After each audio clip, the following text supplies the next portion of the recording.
He would love nothing more than to divide our country based on race, religion, gender, orientation, or immigration status.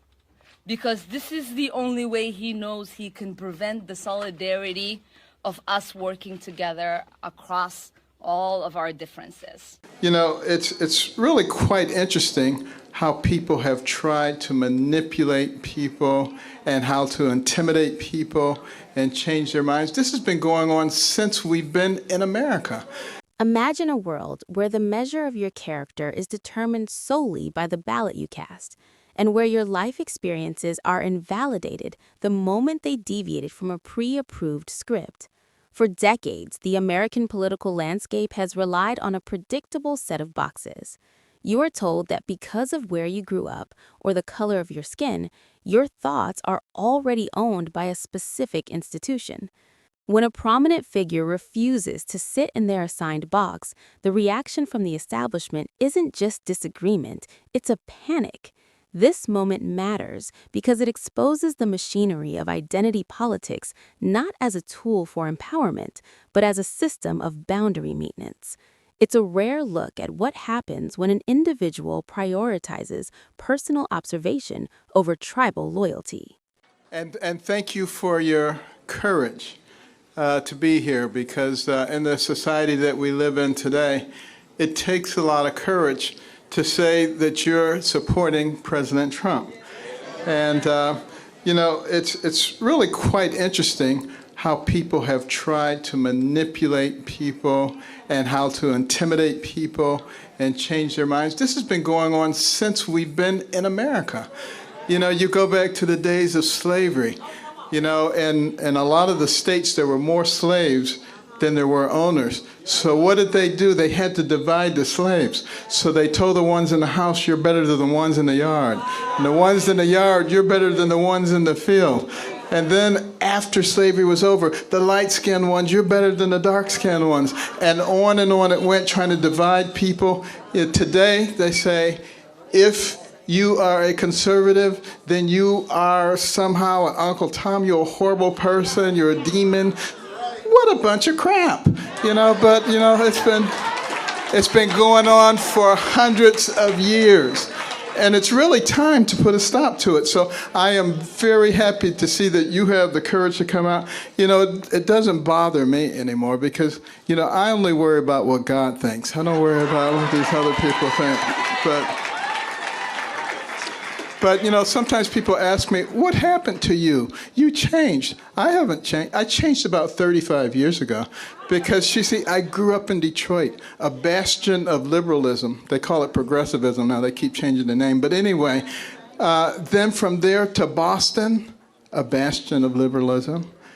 Back to Detroit, and then to New Haven, Connecticut, a bastion of liberalism, and then to Ann Arbor, Michigan, a bastion of liberalism, and then to Baltimore, Maryland, a bastion of liberalism. So I had no chance. I was a liberal. I was way out there. And then I did something that liberals are never supposed to do. I listened to a conservative.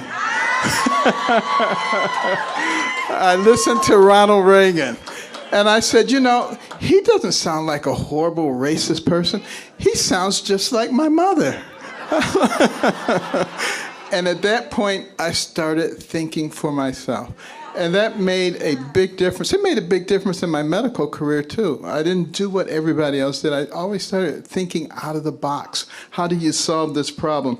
Thinking for myself. And that made a big difference. It made a big difference in my medical career, too. I didn't do what everybody else did. I always started thinking out of the box. How do you solve this problem? And that's the reason that God gave us these complex brains. Your brain has billions and billions of neurons, hundreds of billions of interconnections. It remembers everything you've ever seen, everything you've ever heard. It can process more than 2 million bits of information in 1 second. Would God give you something like that just so that you can be a sheep and follow what somebody else tells you to do? Or to think for yourself? And, you know, don't you find it fascinating that so many people say, the president? And that's the reason that God gave us these complex brains. Your brain has billions and billions of neurons, hundreds of billions of interconnections. It remembers everything you've ever seen, everything you've ever heard. It can process more than 2 million bits of information in 1 second. Would God give you something like that just so that you can be a sheep and follow what somebody else tells you to do, or to think for yourself? And don't you find it fascinating that so many people say the president's a racist? He's a horrible racist and everything he does. Well, it seems to me like some years ago, Jesse Jackson actually gave the president an award in New York City because he opened so many opportunities for black people. Is that what a racist does? And then when he moved to Palm Beach, he was right on the forefront to fighting the clubs who were not admitting Jews and blacks. Does that sound like what a racist would do? He is the one who finally got the Second Chance Act done. Does that sound like what a racist would do? When he took office, he brought the office of HBCUs to the White House so it could get appropriate attention, more money than ever. Opportunity zones so that people could take this money and direct it to the places where people did not have opportunities before. An economy where you have the lowest unemployment rates for black people in history. And it goes on and on and on. Let me tell you something. If he's a racist, he's an awfully bad one. He needs to go get a lesson from the real racists. The people who look at somebody like you and me and they say, because your skin is a certain color, you have to think a certain way. And if you don't, there's something wrong with you. And they start calling you names. Those are the real racists. But the president believes that a rising tide lifts all boats. He doesn't believe in identity politics, and that's why he's doing things that work for everybody. And we should be happy about that.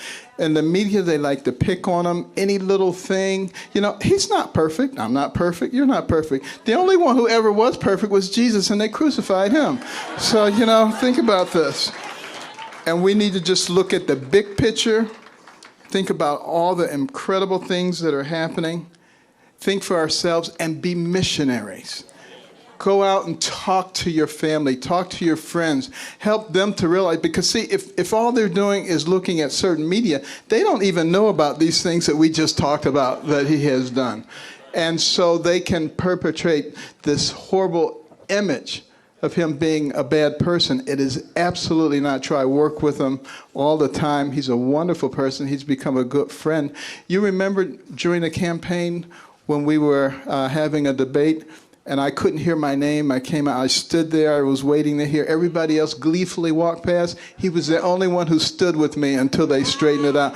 That's the kind of person that our president is.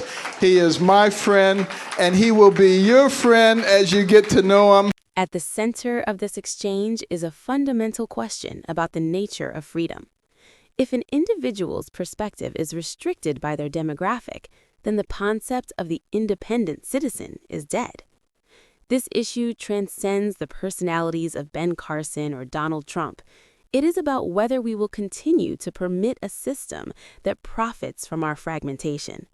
When the labels finally lose their power to intimidate, the only thing left to look at will be the results. And for many in the establishment, that is the most frightening prospect of all. Please like and subscribe for more breaking news.